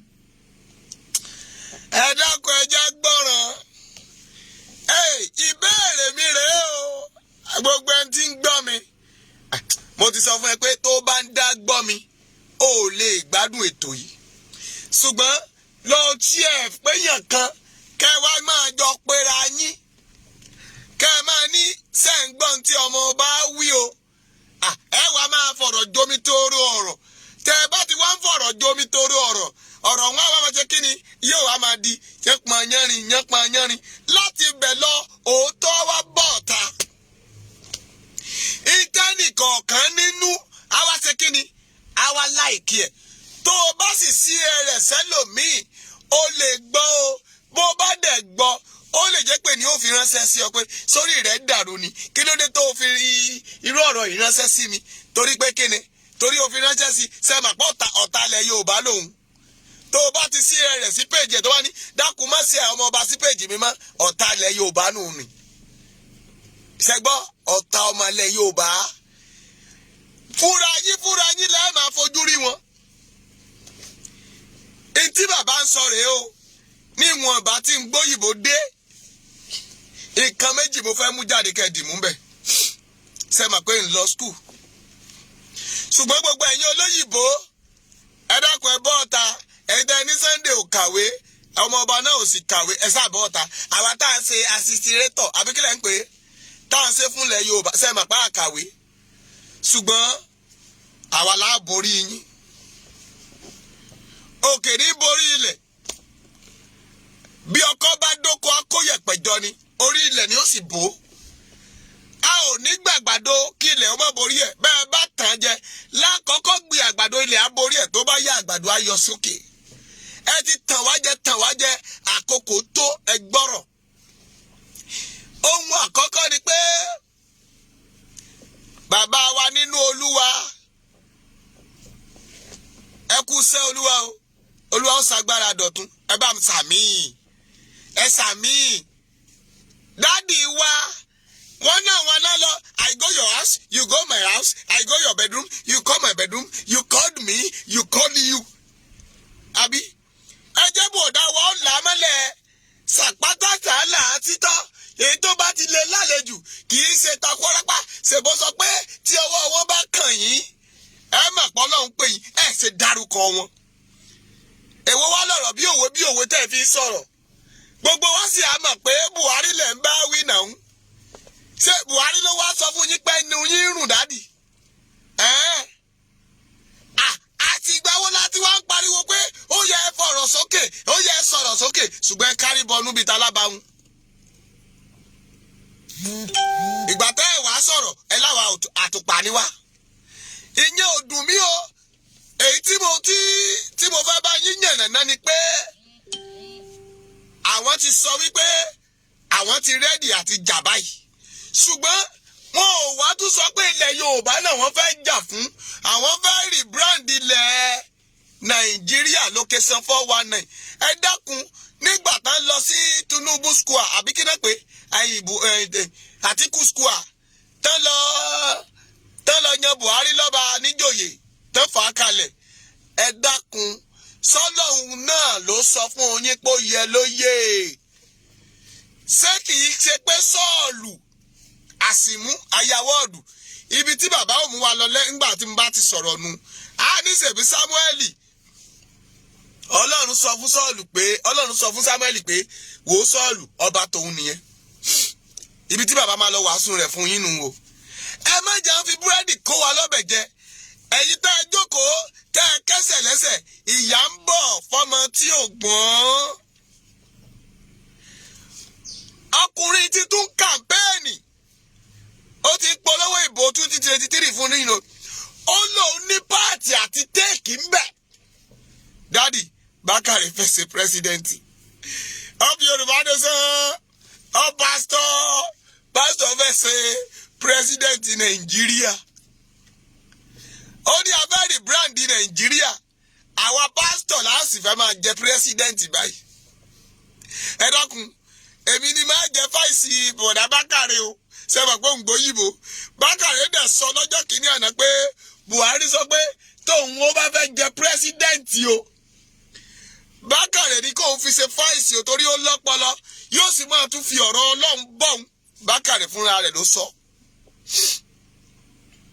Ṣùgbọ́n kí ló wá dá Bákàrè padà sẹ́yìn tí òjò ó jẹ pírẹ́sídẹ́ǹtì tí òjò ó jẹ fáìsì ṣèbí fáìsì kan náà yìí ṣèbí pásítọ̀ náà lòun náà.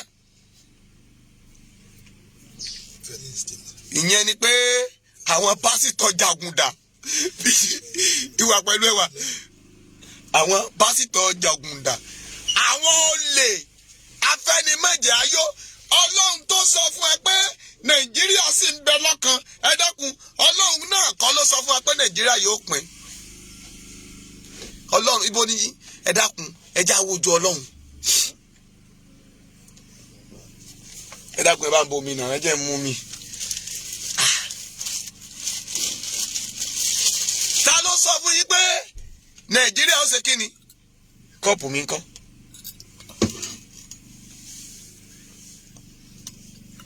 Sẹ̀bẹ̀ ní Nàìjíríà máa tún rebrand àwọn tó bá ní Nàìjíríà ọ̀dà Nàìjíríà ni ó gbé wọn mì. Dádì ẹ̀yin gan Nàìjíríà ó gbé yín mì torí pé ẹ̀jẹ̀ ń di òro ẹ tún fẹ́ fi igi òro ẹ fẹ́ la igi òro ẹ tún fẹ́ fi igi òro kanlé ẹ mọ̀ pé igi òun ni ó tún pa yín ni kì í ṣe pé.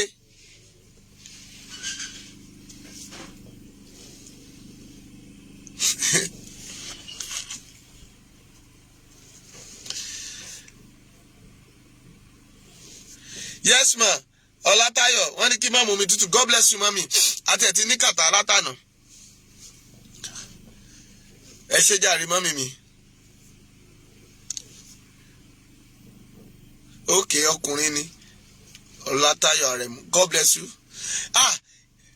Ṣé ẹ rí ọ̀rọ̀ tó wà ńlẹ̀ yìí àfi ká láti wá àfi ká jí.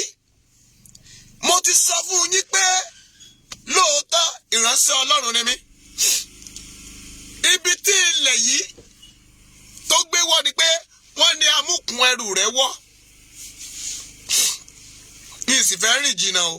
Ẹ̀yin lè fẹ́ jẹ́ ń tú gbogbo oṣù désàlẹ̀ kòkò yìí o. Wọ́n ní amúkùn ẹrù rẹ̀ wọ́. Olókè lẹ́ ń wò ẹ wò sàlẹ̀. Ṣé ẹ mọ̀ pé ogun ẹ̀sìn ká kọwọ́ bọ ẹni lọ́pọlọ ká ní Jésù nìkan ni òun ni òtítọ́ àti ìyè asá àti fún mi lórúkọ èyí tó ju gbogbo orúkọ lọ ó ní lórúkọ Jésù kí gbogbo eku kó máa wólẹ̀ bẹ́ẹ̀ ni ṣùgbọ́n ṣé bàbá pásítọ̀ ṣe pè é náà nù ni ṣé ò lọ́ni lọ́wọ́ gbà ìbéèrè ni o ìbéèrè ò fàjà o torí pé bẹ́ẹ̀ ṣe ń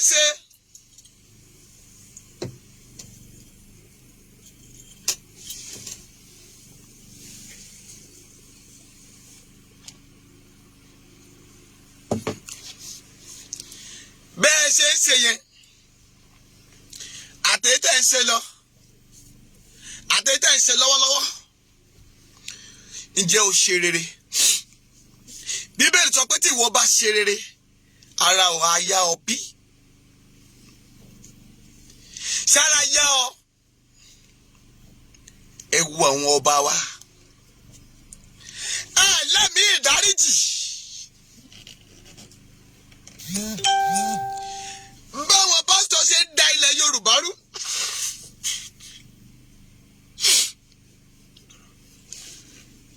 Tẹ́ ẹ bá wàásù ní ṣọ́ọ̀ṣì pé ẹ gba Yorùbá gbọ́, ẹ gba ilẹ̀ Yorùbá nìsan o. Ẹ dákun ẹ jẹ́ àṣàpẹrẹ díẹ̀. Kí là ń pè lásà? Àṣà ni ohun tí a gbé kalẹ̀ láàrin ìdílé tí a ṣe bí òfin tó jẹ́ èèwọ̀ ìdílé àbí nígbà mìíràn ohun àpọ́nlé, ohun ní àṣà. Àṣà ilẹ̀ Yorùbá ni pé ká jí ríra wa láàárọ̀, kọ́mọbìnrin ó kúnlẹ̀, kọ́kùnrin ó dọ̀bálẹ̀, kán kí bàbá wọn. Àṣà ni.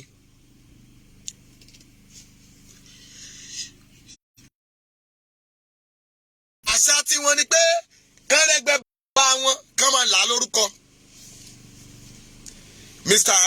èyí táwa sọ pé Mr. Alágbájá, hey Paul,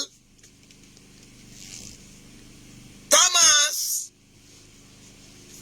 Veronica, Vicky.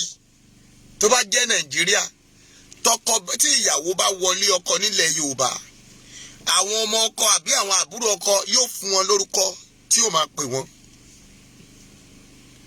Òun ni àṣà. Àṣà yìí náà lẹ gbé wọ inú ìwé mímọ́. Bíbélì sọ pé bọ̀wọ̀ fún bàbá òun ìyá rẹ kí ọjọ́ rẹ kó ba lè pẹ́ láyé. Yorùbá sọ wípé ibi tí àgbàlagbà bá ti sọ̀rọ̀ ọmọdé kì í dá sí. Òun lè fi bá ìrìn àjò tájọ ń rìn yìí jẹ́. Òun ni ò jẹ́ ká lè bá yín wí pẹ̀lú ìwà ìbàjẹ́ yín. Gbọ́ Bíbélì. Ó ní ẹ bọ̀wọ̀ fún bàbá òun ìyá yín kí ọjọ́ yín bá lè pẹ́ láyé. Yorùbá sọ wípé ọmọdé kì í gbónu kó gbónu àgbàlagbà. Ó wà bẹ́ẹ̀. Ṣùgbọ́n nínú ẹ̀sìn tí a ń sìn, wọ́n ní má jẹ́ kí owó aláàgùn ẹni tó ṣọ̀yà fún ọ àbí tó ṣiṣẹ́ fún ọ tó jẹ́ aláàrù fún ọ, má jẹ́ kí ìlàágùn rẹ̀ gbẹ kó tó sanwó ẹ̀. Ẹ̀sà ìjọba Nàìjíríà wọ́n jẹ àwọn èèyàn lówó oṣù.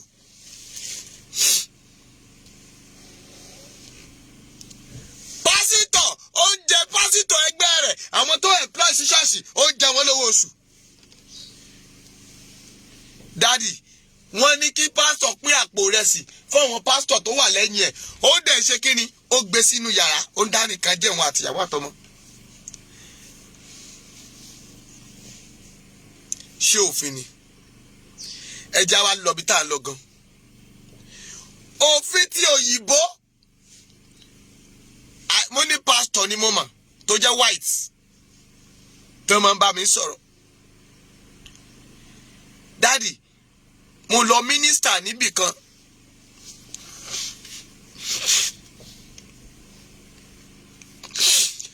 Ní 2010, mo ní orí ọ̀fẹ́ nígbà tí ojú wa ṣe ńlá lákọ̀ọ́kọ́ jáde mi sí ayé nígbà tá a jáde kúrò nínú igbó. 2010, mo ní orí ọ̀fẹ́ àti dé South Africa. Òyìnbó aláwọ̀ funfun tá a jọ fẹ́ wàásù ìjọba Ọlọ́run nínú yàrá tá a jọ ń gbàdúrà. Èmi ò sì gbóyìnbó, ṣùgbọ́n bàbá mi tó gbé mi lọ, ọmọ rẹ̀ ní ṣe ògbufọ̀ fún èmi. Nínú ìrìn àjò yẹn, a gbàdúrà débì kan, aláwà nínú ààwẹ̀, òyìnbó mu tíì,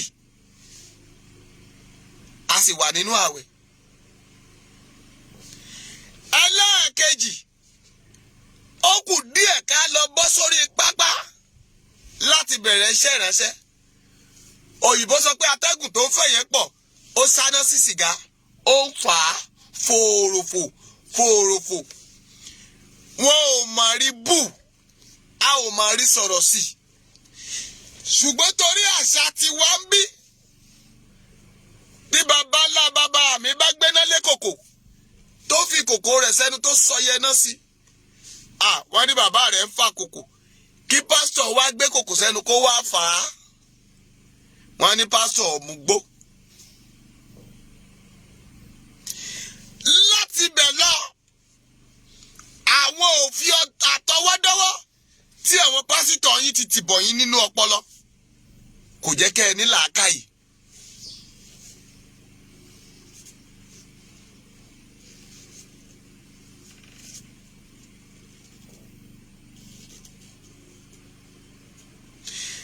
Ẹlẹ́ẹ̀kejì,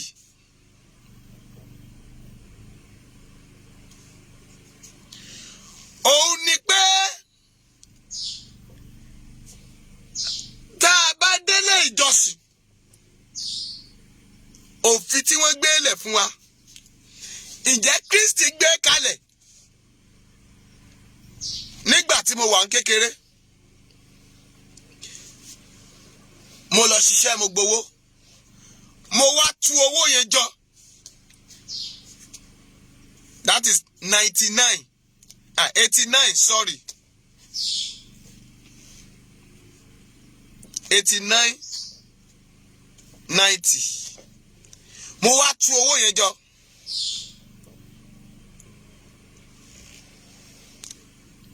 Mo ń bọ̀, mo fẹ́ wo yíyà yẹn ni o. 99, 2002, sorry, 2002. Mo wá tú owó yẹn jọ. Màmá, mo wá lọ ra black and white television. Ẹ̀yìn rẹ̀ ó jẹ́ ẹ̀yìn red color. Wọ́n wá lẹ̀ fúláwà mọ́. Kì í ṣe tuntun o. National lórúkọ ẹ̀. Lára àwọn tó kún bọ yẹn ni. Mo lọ rà ní Westminster lẹ́kọ̀ọ́ bíbáyìí. Mo bá gbedele, mo ń fò fẹ́rẹ́ torí pé mo ní bus quarter lóṣòdì Arówójọbẹ̀ street. Ẹ jẹ́ pé fún yín gbà náà lákòókò yẹn. Ṣùgbọ́n mi ní sọ nọ́mbà bẹ̀. Mo bá gbé sílé, inú mi ń dùn, mo ń ṣe báyìí, mo ra tẹlifíṣàn. Kẹ́ ẹ wá wò pé àwọn pásítọ̀ wòlíì ẹ ti ń dalẹ̀ Yorùbá rú ọjọ́ ti pẹ́.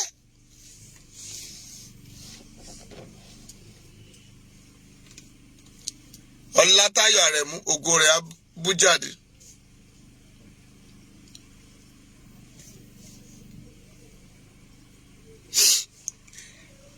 Bàbá, nígbà tí mo máa dé, ẹ̀gbọ́n mi nígbà náà, àwọn ń lọ ìjọ Deeper Life. Ìwà pẹ̀lú ẹwà, God bless you.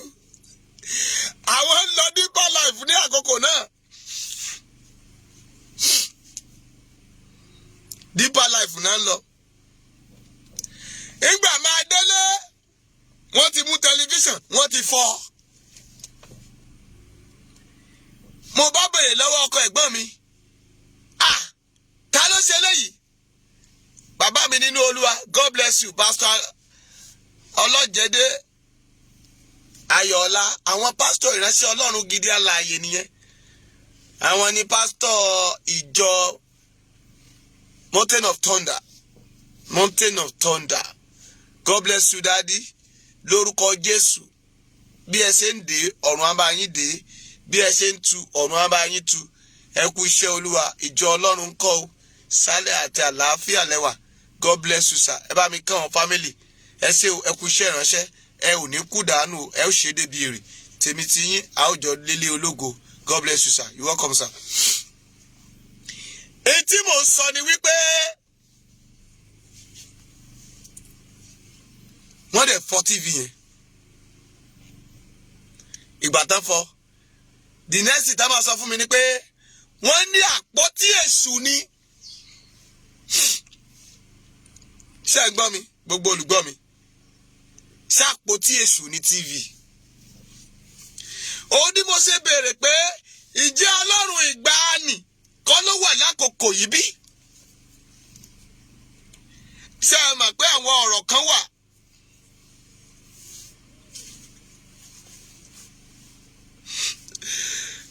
A kì í ṣe yìí, mi ì rí kọ́mẹ́ǹtì yẹn dáadáa.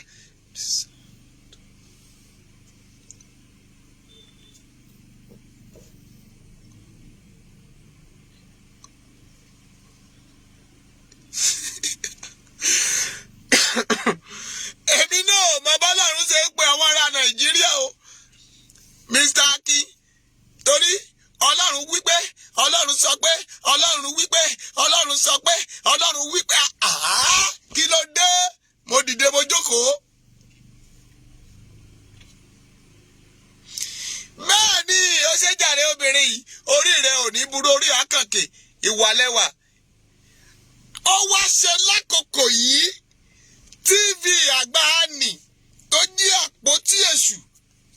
Òun náà mà fi wo program lákòókò yìí.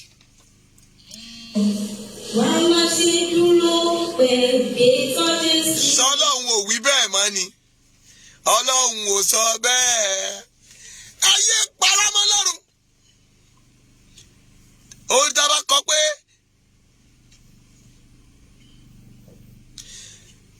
kọ pé ó ní tèmi bá ń sàmì ẹ̀ṣẹ̀, ta ni ó dúró? Ohun tẹ́ ẹ fi ń di àwọn ènìyàn nìyẹn. Mo máa ń béèrè pé ta lè nìyàn Ọlọ́run ó wá? Abe, you welcome. God bless you. Ta lè nìyàn Ọlọ́run ó wé? Ọlọ́run ṣe mí o, mo sì fẹ́ gba ẹ̀san ní tèmi. Kì í ṣe pé ọyá orí mi kò pé rárá. Nínú gbólóhùn ọ̀rọ̀ tí mo fẹ́ sọ, Ọlọ́run ṣe mí o, mo sì fẹ́ gba ẹ̀san ní tèmi. Níyì Adédòkun ló kọ́ ẹ lọ́wọ́, Ọlọ́run ṣe mí. Wọ́n ní ọba fẹ́ fún ìyàwó ọmọ rẹ̀, ó fẹ́ fún ní ẹni tó jẹ́ èèyàn Ọlọ́run. Ṣùgbọ́n gbà tá dẹnu ọ̀nà ṣọ́ọ̀ṣì, wọ́n ní Olú ọdẹ sì fi adá halẹ̀ bí ẹni fẹ́ pa á. Ó gbé bọn sókè bí ẹni fẹ́ yin ìbọn. Pásítọ̀ wípé èmi kì í ṣe ènìyàn Ọlọ́run ó wá. Ọlọ́dẹ wá sọ pé ta lè nìyàn Ọlọ́run ó wá. Àwọn pásítọ̀ mi túndé, ó tún sọ fún ọ pé wọ́n ṣẹ̀ṣẹ̀ gbé mi débí ni ìyàwó mi ṣẹ̀ṣẹ̀ bímọ ni. Dákun dá mi sí mi kì í ṣe ènìyàn Ọlọ́run. Ta lè nìyàn Ọlọ́run ó wá? Ta wá lè nìyàn Ọlọ́run? Who is the righteous person? People are killing our neighboring. Wọ́n pa màmá, wọ́n pa ìyá, wọ́n dún ìyá ènìyàn tó bí èèyàn tí kì í ṣe bàbá rẹ̀. Wọ́n á dẹ̀ di ọwọ́ ọmọ ẹ̀ sẹ́yìn báyìí, wọ́n á dẹ̀ máa bá ìyá ẹ̀ sùn lójú ẹ̀. Wọ́n á dé bàbá, wọ́n á dẹ̀ máa bọ́ ọmọ obìnrin sùn lójú ẹ̀. Ṣé kìí ṣayé yìí náà ni? Ayé kan ṣoṣo tá a wà yìí.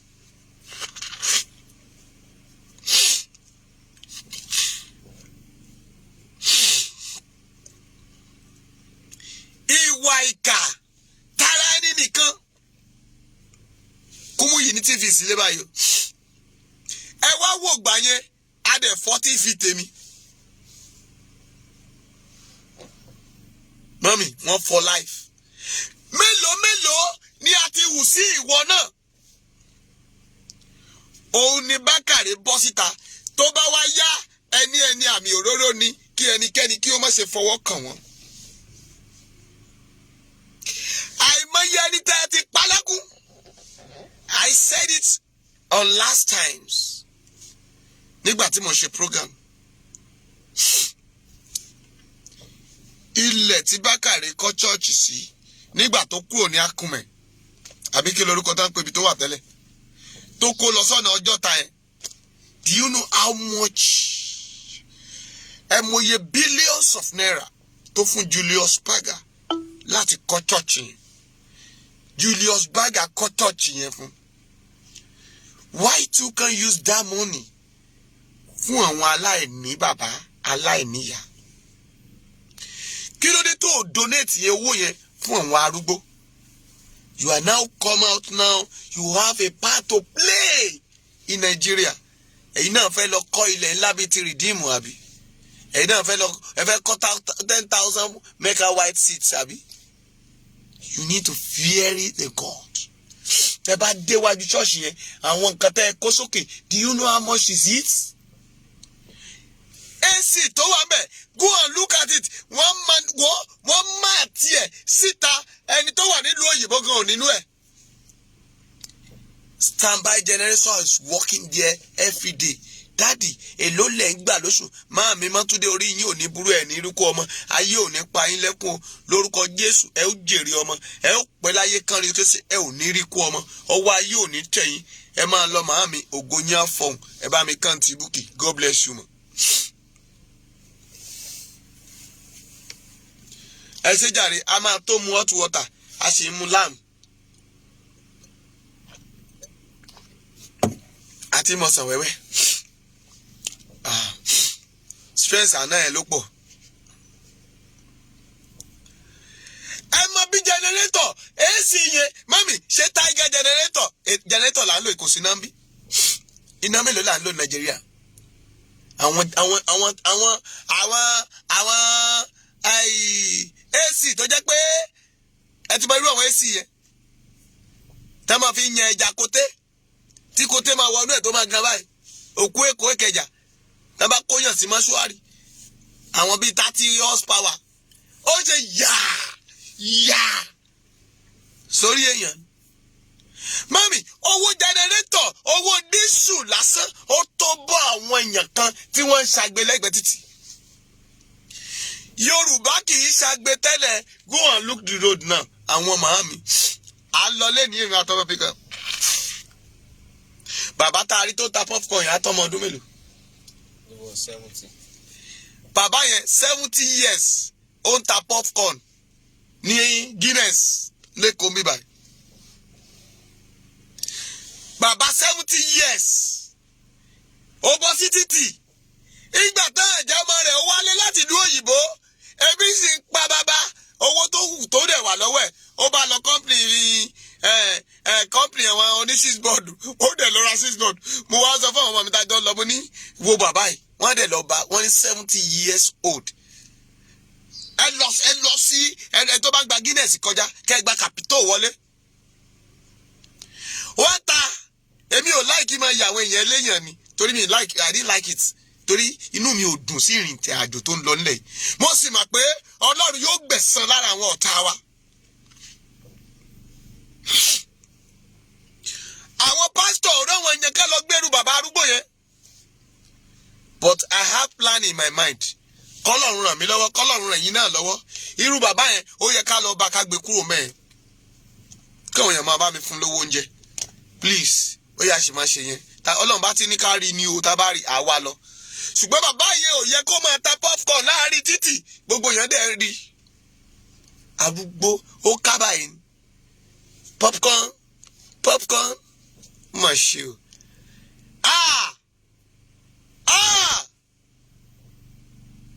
Ọ̀gẹ̀dẹ̀ ń pọ́n. Ó ń ṣoge lójú ara rẹ̀ pé òun rẹwà. Kò mọ̀ pé òun bàjẹ́ ni. Where is Tinubu? Where is Tinubu? Níbo ló wà? Ẹ dìbò Èkó. Ọkọ rẹ̀ mi ò yọjú. Sọ̀rọ̀ sókè. Wọn ò ní gbé ẹ pamọ́. Mo ní o sọ̀rọ̀ sókè. Wọn ò ní gbé mi pamọ́. Ó yá sọ̀rọ̀ sókè. Wọn ò ní gbé ẹ pamọ́. Ẹ má bínú. Atẹ́gùn tá wà lánàá títí ni.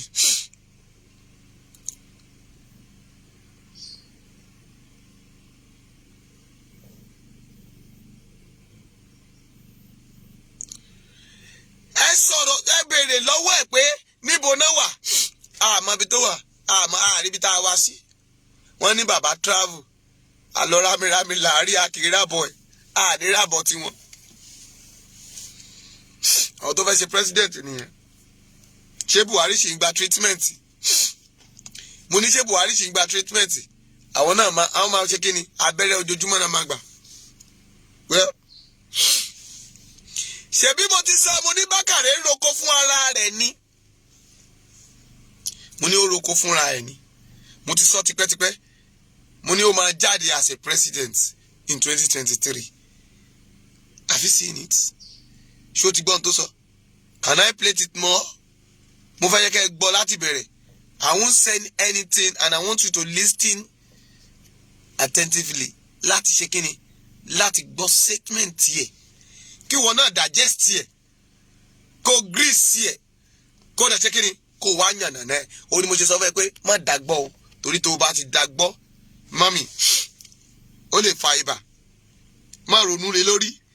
Ẹ̀fẹ̀ ni kó fi ṣe.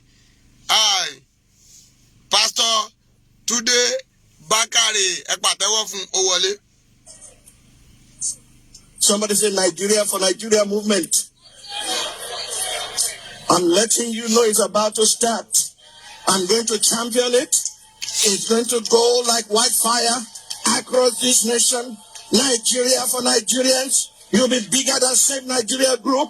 You have never seen anything like it before.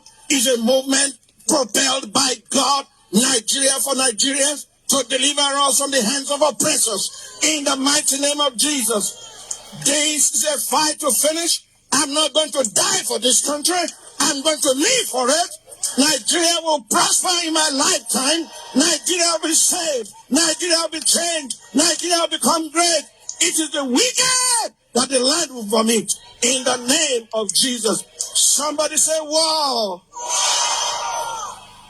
The people said, to your tent, O Israel. We have no portion in the house of Jesse anymore. Sovereignty is not in your hand. You are commander-in-chief of nothing except the people put you there. The highest office in the land is the highest. Is the office of the citizen, or the office of the president. Nigerians are going to rise. They are going to demand for their rights. Nigeria for Nigeria movement in the name of Jesus.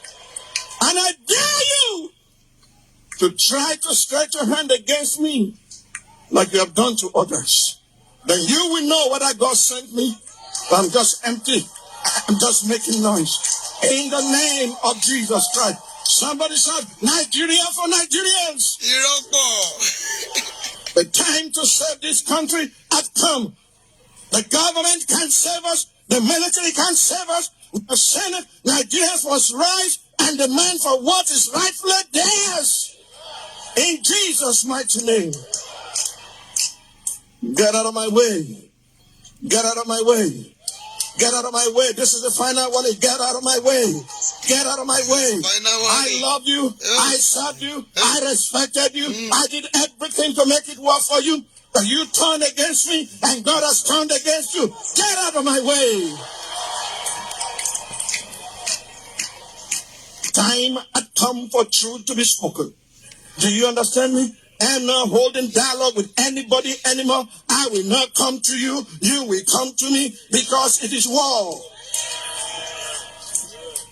Look, when it comes to time, when the time comes for God says, go speak, I don't fear no jack. I only respect people. And I wait for God's bidding. I remember in that bedroom of the president, when I told him, I've come to tell you, you'll be president, and this is the way to take place, and to walk, I will excuse myself completely to give room to others, but right in my lifetime, next time around, you are going to be, we were only two in the room. He said, no, I've stood publicly, that I would never offer myself. I said, we are canceling it. How are you going to do it? And I laid the thing on the table, and we set it in motion. I moved the motion for the matter at Eagle Square, and you became president. Now my mouth is smelling. It is the same mouth. It is the same Samuel that anointed Saul that God sent to go anoint somebody else. Do you understand me? Nigeria for Nigeria movement begins from now. God is stirring up the spirit of Nigerians in the name of Jesus. Enough of this nonsense. Do you understand me? You will know that when God sends you, man, he does not fear anybody. If you don't know what I know, you can't do what I'm doing. I'm not a social critic. I must get command. I must be told what to say. You talk what you like. You get 5 minutes applause. That's the end and nothing changed. You will see that Nigeria will change. We are going to sit on the table of brotherhood and negotiate from the position of strength, not of weakness. In telling you there will be a new Nigeria, and I have a part to play in it, that new Nigeria is about to come into manifestation. These men that you said they are lethargic, these men that you said they are laid back, they are going to rise up with a kind of force you've never seen before. They are going to demand for their rights. It's called Nigeria for Nigeria movement. Do you understand me? The Nigerians for Nigeria. Britain is not going to fix this country. America will not fix this country. You are going to rise up. You are going to be stirred up by God. The flame and the fire of the Holy Ghost will be upon you.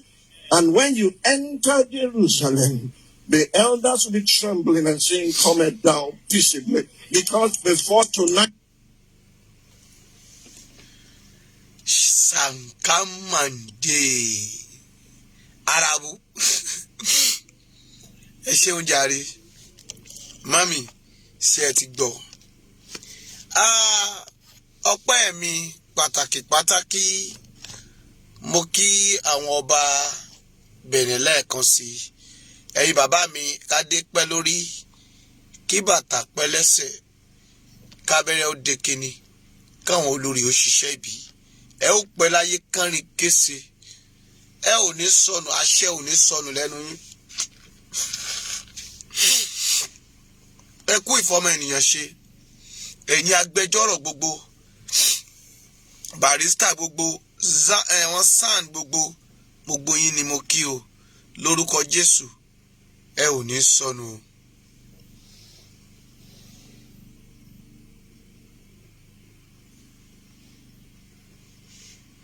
Nítorí pé Ọlọ́run aláàánú, ọ̀gá ògo jùlọ, yóò ṣàbò lórí tèmítìrì.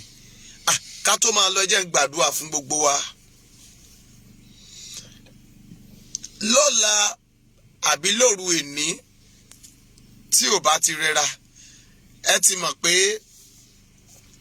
àdúà ní ọ̀pá Kristẹni. Mo fẹ́ súre fún gbogbo èèyàn tó bá rí orí ọ̀fẹ́ tó bá pè mí láti aago 12 ìní lọ. Láti aago 12 tó bá ní orí ọ̀fẹ́ láti pè mí títí di aago 3 lóru. Ṣùgbọ́n tó bá ti kọjá aago 3 má jí mi mọ́ o. Ṣùgbọ́n o lè pè mí láti aago 3 láti aago bí mo ṣe ń drop call by program by kí lẹ ń ṣe nínà.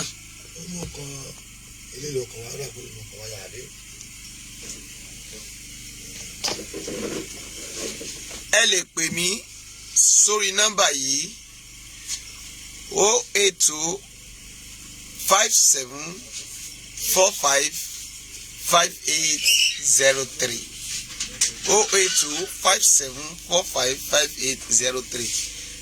Ẹ̀yin bàbá mi nínú Olúwa, ẹ̀yin màmá mi nínú Olúwa, ẹ máa fàdúrà rán Sunday Igboho, Koiki àti Dara àti Tẹni ọmọ ológo àti àwọn tó kù bàbá Èkìtì àti gbogbo wọn pátá àti àwọn ọ̀rọ̀ pọ̀ gbogbo ẹni tẹ́ bá ti mọ̀ pé wọ́n ń sọ̀rọ̀ ilẹ̀ Yorùbá nation. Ẹ máa fàdúrà rán wọn lọ́wọ́. Àtẹ̀mí náà ẹ máa fàdúrà rán wọn lọ́wọ́. Lórúkọ Jésù, a ò ní ṣubú ara, a ò ní ṣubú ẹ̀mí, ìwọ náà ò ní sọnù, a ò jọ dé ilẹ̀ náà ni. Pè mí sórí nọ́mbà yẹn lẹ́ẹ̀kan sí fún special prayer.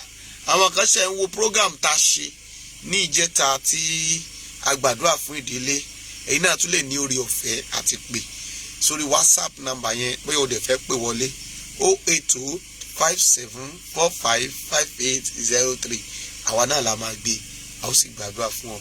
dákun àwọn ìbéèrè tẹ́ ń béèrè lọ́wọ́ mi ó pọ̀ púpọ̀ ẹ sì mọ̀ pé mi yóò èèyàn èèyàn tó ń pè wá pọ̀ lórúkọ Jésù gbogbo yín náà la máa dáhùn sí.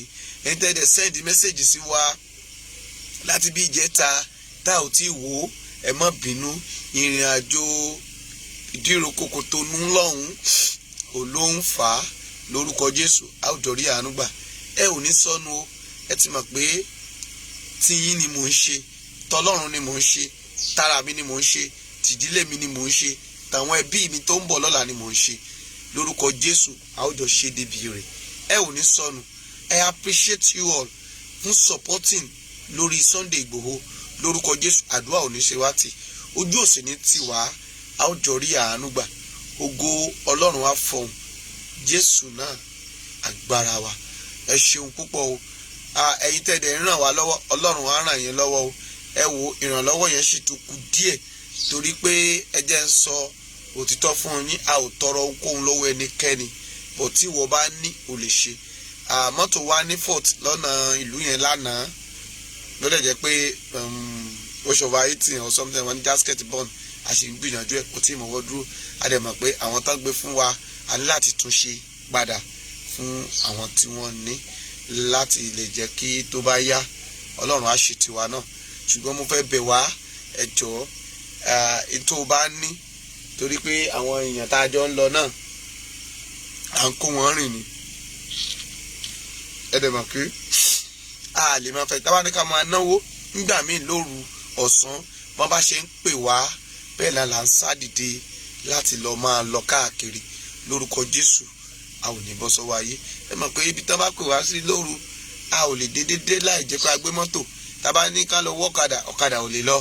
Èkó tá a wà nílùú Èkó ọ̀kadà ò kì í rìn wọ́n mọ̀ ọ̀kadà but kò síbi tí mọ́tò lò dé anytime abẹ́rẹ́ àti lọ kọ́nà tó dí mókùn.